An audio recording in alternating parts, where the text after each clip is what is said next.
Hello everybody, I hope you guys are doing well today. I thought I would take a couple minutes here and just show you around GeoGebra a little bit and show you some of the basics. I know that you've already looked at my Google site for algebra and have read through the GeoGebra portion of that site and have seen screenshots already of what GeoGebra looks like, but I thought I would just take a couple minutes here and actually go through a couple of examples of how to graph different lines in GeoGebra.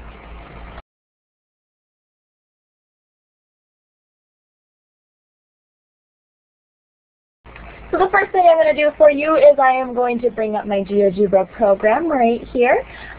It's very important that you see what I have here. Now some of you might have different viewpoints, which is okay, but the most important thing that you need is an input.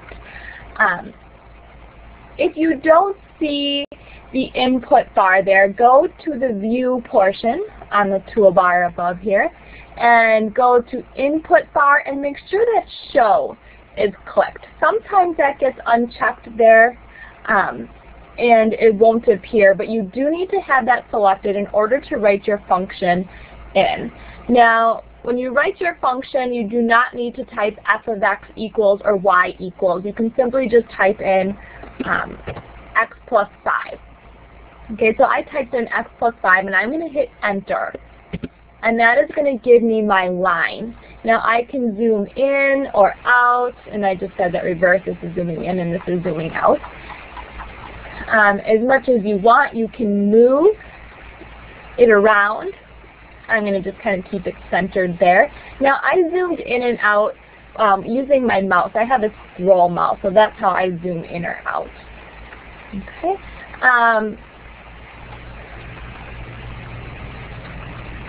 And what we can do now is we can add in a bunch of different lines if we want, and maybe we can, I don't know, let's just do negative x plus 5. So I typed in a second function there, and I knew that these two functions were going to actually cross each other, and I did that on purpose, and because what I can do here is I can see where these two lines intersect. So, and there's different things up here. The first one is we can label points. We're going to do the intersection of two objects. So to do that, I'm going to select on one line first and then a second line next. And it's going to give me a point right here. That point is my intersection. And on the left-hand side over here, you can see that f of x is my first line I drew, and g of x is that second line. And then point A actually has those coordinates of 0, 5.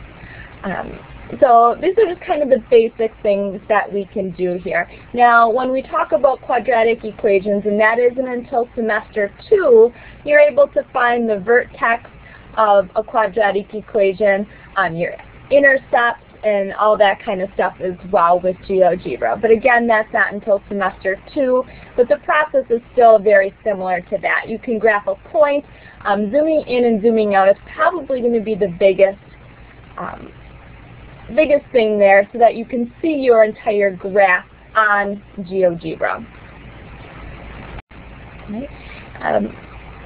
If there are any questions with anything as you're going through any projects that deal with GeoGebra, please let me know. But I think the biggest part is making sure you input your function properly. Now I had mentioned working with quadratic functions, and quadratic functions are functions that have degree 2. So basically anything that has like an x squared would be a quadratic function. Now let me erase what I have here so far. And to erase, I'm just backspacing to get rid of them. Okay. And let's just do x squared. Notice that I do need to use the caret key there for my exponents. And the caret key is by doing shift 6. Okay, it's right above the 6 there. So I'm going to do x squared plus 7x minus 4. This was just something that I made off the top of my head, and I'm going to hit enter. And I can see that I get my parabola there. So And when you see the function over here, you notice that that caret key 2 turned into your x squared. So that is how we denote our exponents when we're typing on the computer, is using that caret key. Okay. Now obviously as we get to more complicated problems, you'll see more recordings pop up in the GeoGebra section in the Algebra 1 site, but for right now this is the basics on how to just graph in GeoGebra.